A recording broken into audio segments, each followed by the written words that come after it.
programa 6+1 na Rádio da Universidade. Um programa sobre literatura infantil e leitura, pelos autores Alexandre Brito, Antônio Chimenec, Caio Ritter, Christian Davi, Gláucia de Souza, Laura Castilhos e a presença de um convidado. Este programa foi selecionado no edital de chamada para seleção e veiculação de conteúdos na Rádio da Universidade, em maio de 2025. 6+1 na Rádio da Universidade. Livro em Foco.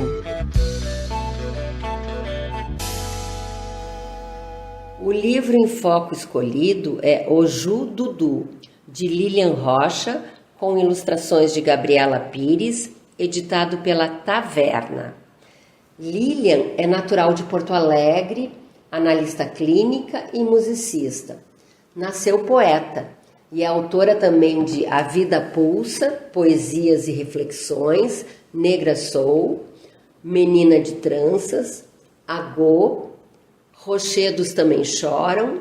É coautora do livro Leli da Silva, Memórias, a Importância da História Oral.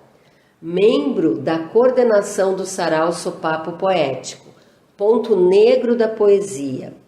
Diretora de Relações Sociais da Academia de Letras do Brasil, Seccional Rio Grande do Sul. Vice-presidente social da Associação Gaúcha dos Escritores. É conselheira fiscal da Sociedade Partenon Literário e membro de inúmeras agremiações literárias nacionais e internacionais. Foi patrona da Feira do Livro de Canoas em 2021.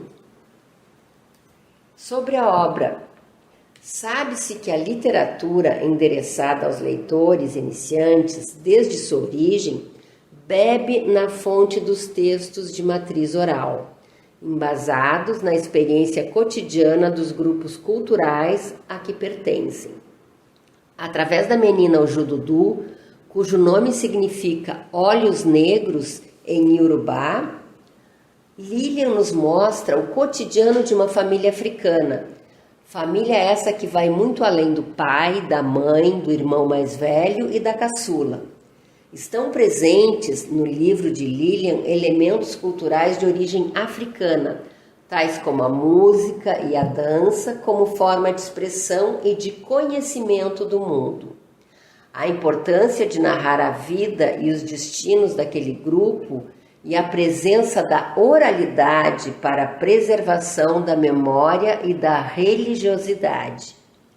Tal marca da oralidade na narrativa de Lilian também é traduzida através da escolha que a autora fez por compor seu texto com frases curtas e justapostas, uma das características presentes nas histórias contadas oralmente. O livro de Lilian Rocha é, assim, um fio de prata, como que, naquele reino, ligava as crianças com as memórias dos seus ancestrais. Lerei agora um pequeno trecho do livro Oju Dudu. O reino. Em um reino distante vivia uma linda menina com olhos negros como a noite. Oju Dudu amava os toques de tambor de sua comunidade. Neste reino, ao som dos tambores, os mais velhos criavam uma música para cada bebê que nascia. Como mágica, um fio de prata ligava as crianças com a memória dos seus ancestrais. Todos ajudavam nas plantações. A cada colheita, o povo se reunia, cantava e dançava. Oju Dudu sorria e dizia: "Como é lindo o meu reino! Até nos períodos mais difíceis de seca, quando não chove e a colheita não é tão abundante, estamos unidos, somos todos amigos, na alegria e na tristeza." As crianças eram cuidadas por todos da comunidade. Com folhas, galhos e pedras, Elas criavam os seus próprios brinquedos. Na grande roda ouviam histórias do seu povo, da sua religiosidade e aprendiam a respeitar os mais velhos e o lugar onde viviam. Elas entendiam que também eram parte da mãe natureza. A família. O Jududu amava os seus pais e irmãos. De noite, depois da janta, a família se reunia e cantava. Gostaram? Fica aqui então a dica do primeiro livro de Lilian Rocha, endereçado à infância.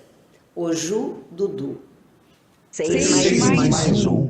6+1 na rádio da universidade. No meu tempo era assim.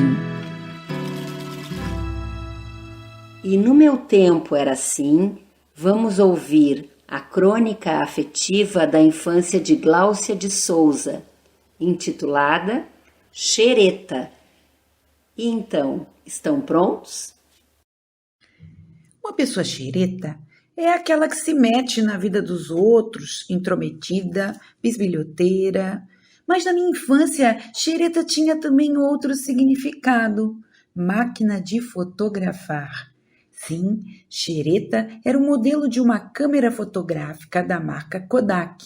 Seu nome e sobrenome eram Câmera Xereta Kodak Pocket Instamatic 200. No estojo vinham a própria máquina fotográfica, um suporte para o flash, o próprio flash, que era uma espécie de cubo que produzia estouros e produzia luz, que em seguida eram descartados após usados. Havia também um cartucho de filme para colocar na máquina. Diferentemente das câmeras digitais, as analógicas, conhecidas também como câmeras fotográficas, precisavam de películas para captarem as imagens, os filmes a serem revelados e ampliados para o papel. Eu sempre gostei de fotografia, gosto que herdei do meu pai. Quando eu era menina, ele fotografava nossos aniversários com uma câmera bem antiga chamada Taron Unique, de 1961.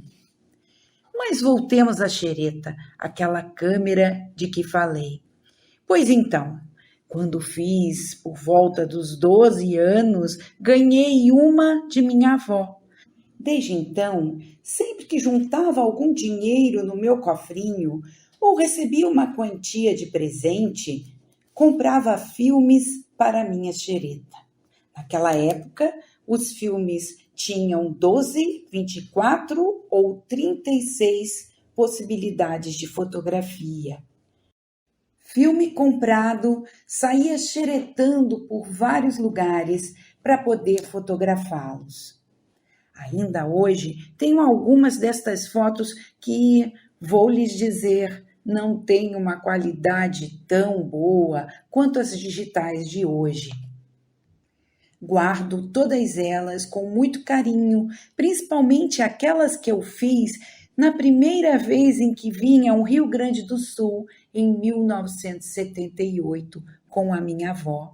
Naquela ocasião, fotografei Porto Alegre e Rio Grande, a cidade onde minha avó nasceu. Lembro que aquela viagem de 20 dias rendeu um filme inteiro de 36 fotografias. Era um outro tempo em que tínhamos que ter muita paciência para esperar e ver as imagens que tínhamos captado. 6+1. 6+1 na rádio da universidade. 6+1. E é chegado o momento 6+1, com Paula Teitelbaum. Paula é escritora, ilustradora, atriz, produtora cultural e editora. Envolvida com a cultura há 3 décadas, ela lançou seu primeiro livro em 1998 e de lá para cá nunca mais parou. Atualmente, como autora, dedica-se principalmente à literatura infantil e soma mais de uma dezena de livros para crianças e jovens, além de centenas de contações de histórias e atividades lúdicas realizadas em escolas e feiras de livros. Entre seus livros destaca-se Cadê Cadê?, lançado em 2023 e criado em parceria com o artista indígena Xadalu Tupã Jecupé. Em 2016, junto com a Fernanda Scherer, ela funda a editora Pio, especializada em livros ilustrados e que, devido às obras de qualidade, vem alcançando lugar de destaque no mercado editorial. Muito obrigada, Paula, por ter aceito o nosso convite. Oi, Laura, é um prazer estar aqui contigo no 6+1, né? Acho super bacana a gente conversar, um prazer para mim. Muito legal tu ter aceito, então, o nosso convite, Paula. E eu gostaria de começar, então, perguntando para ti um pouco da tua longa trajetória, né? Mas, assim, até chegar a Pio, se tu poderia nos falar um pouquinho, então. Bom, eu sempre fui apaixonada pela palavra, desde que eu era muito jovem. Eu nem lembro, assim, exatamente a idade, mas eu já adorava ter contato com os livros, com poesia. Poesia era uma coisa que me fascinava desde muito jovem, assim, o som das palavras, né, a fluidez de como as palavras se misturavam ou rimavam. Isso sempre me fascinou. A música, né, na minha casa tinha muitos discos de música brasileira, muito Chico Buarque, muito Caetano Veloso, e aquelas letras, ficar ouvindo e analisando aquilo também foi algo que me alimentou no sentido da palavra, da expressão, da musicalidade, do texto que flui, né, musicalmente falando. E quando eu tive que escolher uma profissão, né, um vestibular para fazer, eu fiquei pensando o que eu poderia fazer que me desse a oportunidade de escrever, de criar, porque eu sempre gostei de trabalhos manuais, de criatividade, de teatro, que eu tinha um grupo de teatro desde os 17 anos ali. E aí eu escolhi publicidade porque eu achava que a publicidade me daria, né, oportunidade de colocar a criatividade para fora. Fui trabalhar como redatora publicitária já nos primeiros semestres da faculdade, já comecei a procurar estágio, já comecei a trabalhar, mas eu sentia que faltava alguma coisa, né? Por quê? Porque a gente sabe, quem já trabalhou com publicidade, eu agora faz tempo que não trabalho, então nem sei como tá, mas tu tá amarrado a um briefing, né? A uma venda, a um cliente que na verdade é quem manda, né? Naquela tua criação, então tava faltando alguma coisa. E nos meus 20 e poucos anos é aquela fase, né, amores, paixões, frustrações, dor de cotovelo, e eu escrevia muito poema e aguardando. Os meus poemas, eles são muito coloquiais, muito rápidos, muito jogo de palavra, que é o que eu gosto, né, e aí eu fui guardando aquilo. E em 97... eu inscrevi no FUNPROARTE, que existe até hoje aqui em Porto Alegre, né, um fundo de apoio não só a livros, mas a cultura em geral, né, peça, música, enfim. E eu peguei os meus poemas, inscrevi e ganhei. Né? E aí, assim, eu fiz o meu primeiro livro de forma independente, que foi o Eu versus Eu. E de lá para cá eu continuei, né, cada vez mergulhando mais no mundo literário, com os meus livros de poemas, até que minha filha nasceu em 2001, isso foi um turning point, né, porque eu já gostava de livros ilustrados, já comprava para mim, né, e aí com a Clara, quando a Clara nasceu, aquilo se tornou ainda mais presente, comprar livros para ela, ler histórias para ela, inventar histórias para ela, né? Inventar junto com ela. E aí eu escrevi um grande poema, um texto que eu batizei de Palavra Vai, Palavra Vem, que era a história da palavra Clara, que ia se perdendo letras, ganhando letras, até chegar ao seu destino. E também engavetei, aquilo ficou guardado. Alguns anos depois, quando eu já estava trabalhando na LPM, na comunicação da LPM, eu mostrei o texto para o Ivan Ivan Pinheiro Machado, e o Ivan disse, não, vamos fazer, é muito legal esse texto, vamos procurar um ilustrador.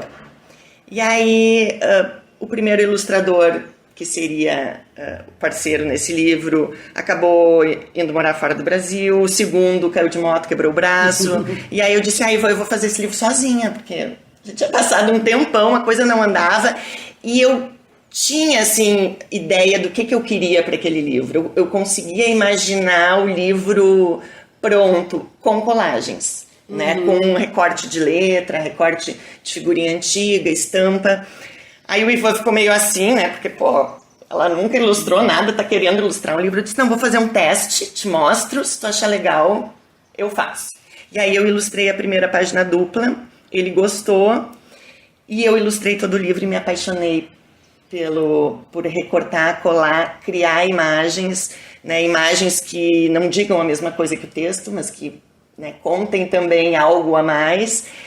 E assim, eu disse, eu quero fazer isso. Não, eu só quero viver para o mundo da literatura infanto-juvenil. Porque daí também comecei a encontrar com as crianças aí nas escolas, já sempre pensando em outras obras. E aí eu comecei a pensar também, nossa, o que eu queria mesmo era ter uma editora de livros infantis, porque esse mundo é tão maravilhoso, é tão rico, tão incrível, tão lindo, é uma troca tão maravilhosa. E aí a Fernanda, né, a Fernanda Scherer, que trabalhava comigo na LPM, né, ela era coordenadora de marketing, gerente de marketing, a gente começou já a conversar, se a gente tivesse uma editora de livros infantis, como é que ela se chamaria? Aí a gente já começou a dar nome, a pensar em logotipo antes de existir qualquer coisa, porque a gente não tinha um centavo para fazer a editora. Até que em 2015, né, a gente já tinha inscrito o Bichológico em alguns editais, a gente conseguiu ganhar um edital, ganhou 18 mil reais, e com esses 18 mil reais a gente fez a primeira edição do Bichológico e começamos a Editora Piu, que o ano que vem faz 10 anos. E aí a Editora Piu, tudo que a gente ganhava a gente reinvestia na editora, né? Durante vários anos a gente não ganhou absolutamente nada, agora a gente ganha um pouco. Então, chegando na Piu, rapidamente foi assim que aconteceu. Então a Piu vai fazer 10 anos, né? No ano que vem, e vocês têm um catálogo muito vasto, né, já dedicado à infância e à juventude, né, que é algo assim, nós vemos poucas editoras no Brasil dedicadas a esse público, né? Como é que tu vê esse mercado? Como é que é ser a sócia fundadora junto com a Fernanda da Piu, assim, o que tu vislumbra também? Eu sei que os livros de vocês têm uma pegada diferente também, né? Porque tem vários autores estrangeiros, né? Tu podia falar um pouquinho mais da Piu, que tem esse universo tão lindo, né? É uma luta diária, né? Assim, porque fazer livro no Brasil é caro, distribuir é difícil, a gente estando aqui no Rio Grande do Sul, né? Mas acho que a gente já conquistou um espaço, né? Hoje, assim, o público leitor nos conhece em quase todo o Brasil, né? A gente já tem, eu me perco um pouco na conta, mas acho que 30 obras.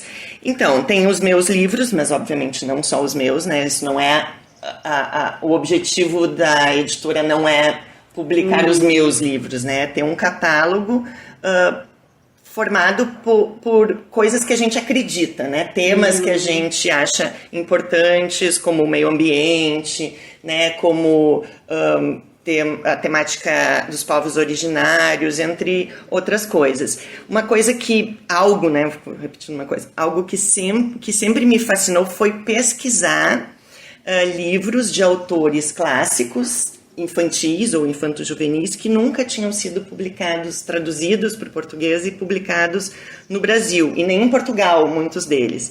Então, logo no início da Piu, eu já comecei essa pesquisa. E aí a gente publicou as histórias do Pequeno Patachu, que dizem que inspiraram o Saint-Exupéry a escrever O Pequeno Príncipe. A gente publicou um infantil do H.G. Wells, uma história do Bram Stoker, do Jules Verne, do Alexandre Dumas. Então isso é muito legal também, assim, trazer esses autores tão importantes, e eles não são importantes à toa, né?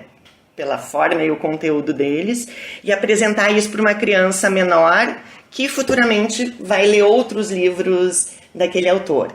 Além disso, a gente também compra os direitos, né? Ou participa, às vezes, de editais de incentivo também para adquirir esses direitos. Então, a gente tem livro polonês, italiano, francês, vamos publicar um alemão. Agora a gente também vai publicar um de Portugal. Acabamos de publicar o Frankenstein, de uma autora catalã, que queria muito ter uma história, a gente queria muito ter uma história em quadrinhos na Pio para um público mais juvenil e menos infantil. Então, assim, e a gente busca também, por exemplo, que as ilustrações, elas tenham uma personalidade, que elas tenham um diferencial, que aqueles autores, eles tenham algo a mais a dizer, não só em texto, mas também em imagem, né? Não sei se também eu respondi. Sim, respondeu. Ou se eu me perdi. É um prazer muito grande estar conversando contigo, Paula. Infelizmente, o nosso tempo já está finalizando. É verdade, já passaram 10 minutos. Eu falo demais, Paula. Eu só tenho a te agradecer. Gostaria de ficar uma tarde aqui conversando contigo na Pio. Eu também. Vamos ter que fazer o episódio 2. Vamos ter que fazer o episódio 2. Muito obrigada, Obrigada, Paula. querida. 6+1 na Rádio da Universidade. Se você quiser conhecer mais nosso trabalho ou entrar em contato, acesse nosso perfil no Instagram, @6.mais1.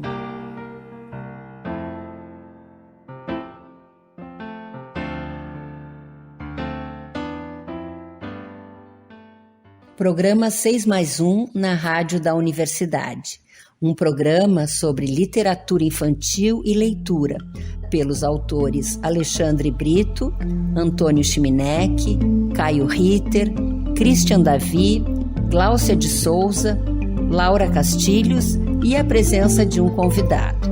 Este programa foi selecionado no edital de chamada para seleção e veiculação de conteúdos na Rádio da Universidade, em maio de 2025. 6+1 na Rádio da Universidade. Palavra de leitor.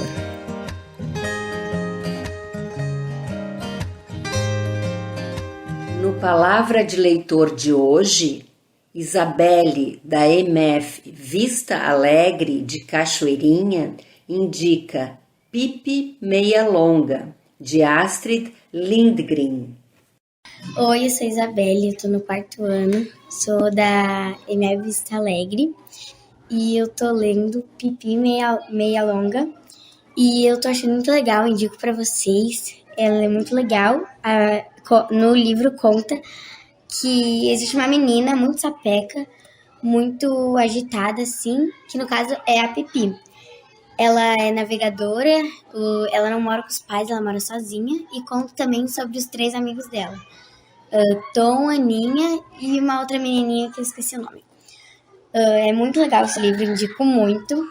Eu tô no finalzinho já, eu tô amando muito o livro e eu quero ver se eu consigo achar em outros lugares para comprar. 6+1 na Rádio da Universidade. Ouvindo versos e histórias. Em Ouvindo Versos e Histórias, eu lerei um trecho do conto O Sabor de Cada Coisa, de Lúcia Iratsuka, ilustradora e escritora, que está no livro Os Livros de Sayuri, pela editora SM. Sabor não é só para comida. Minha mãe vive dizendo: bronca tem gosto de caqui verde, carinho tem gosto de caqui bem maduro, raiva tem gosto de berinjela cozida com pasta de soja. O pai fala que é uma delícia, não concordo de jeito nenhum. Sabor de uma coisa só minha, ter um livro para mim, olhar só quando não tem ninguém em casa, Qual o gosto? Assim que todos saem para trabalhar, o quarto que divido com o Emico é só meu. É quando posso abrir o livro, virar folha por folha, um monte de tracinhos. Deve ter tantas histórias. Serão mais bonitas do que as que minha mãe leu para mim? Agora, com os livros todos debaixo da terra, nem dá para a mãe ler uma história. Ela lia quando os bichinhos dormiam. Falo dos bichos da seda, que meus pais criam no rancho, tão comilões, comem toda hora, o dia inteiro e a noite inteira. Meus pais precisam dar comida para eles tarde da noite e acordar cedo para dar mais. Só folhas de amoreira. Comem com tanta vontade que fazem até um chiado. Pequenos, mas com uma fome de bicho grande. Depois de comerem uns 5 dias sem parar, dormem uns 2 dias seguidos. E aí fica tudo muito quieto. Gostaram? 6 mais 1 na Rádio da Universidade. Poemas cantados.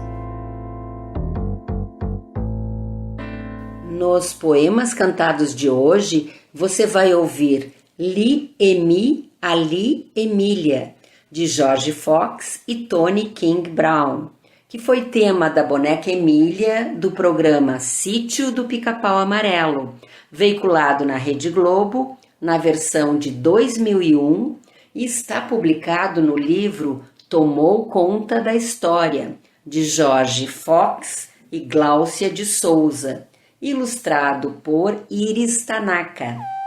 Eca, que horror! Que gosto horrível de saco na minha boca!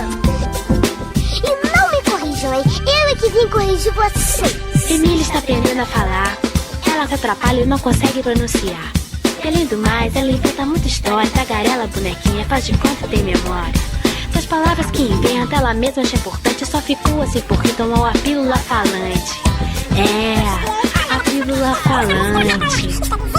Ela conta a história de um povo que se aproximou e a atacou. Ficando muito brava, ela quis lutar com o povo que com tantos outros braços ele a apertou. Como era de pano, ela tentava se esquivar dos tentáculos que via se movimentar. Apertou, me apertou. E aí? Se liga no sítio humano. Como é que pode alguém ser feito de pano? Que rima com filho, com lentilha, com baunilha. É a boneca Emília. Seria gato de osso no mar. Às vezes aí, caneco foi quem tá vendo de par. Que rima com filho, com lentilha, com baunilha. É a boneca Emília. Muito assustada, a boneca apavorada desmaiou, deixando todo mundo sem saber o que rolou. Foi aí que o doutor, cara de coruja, resolveu, medicou, Emília então acordou, falando sem parar, no sonho da história que contou. Só que desse jeito ninguém entende nada, falando assim errado é melhor parar. Ela gosta de falar, ela gosta de contar histórias e também gosta de mandar. Tipo a Tambete, a Anastácia e o Visconde, o Saci que vê lá não sei de onde. Ficam desorientados com a pequena atrevida brincando de esconde-esconde. Encara todo mundo, qualquer ser humano, mesmo sendo uma bonequinha de pano. Emília, boneca inteligente, que pensa como a gente. É a boneca Emília. Segue a rima. É todinha de pano, não entra pelo canto, não me engano. É Emília, ela quer falar. Programa 6 mais 1, na Rádio da Universidade, teve a produção do coletivo 6 mais 1, apresentação de Laura Castilhos e técnica de George Fox. Este programa foi selecionado no edital de chamada para seleção e veiculação de conteúdos na Rádio da Universidade em maio de 2025. Um abraço e até a próxima semana.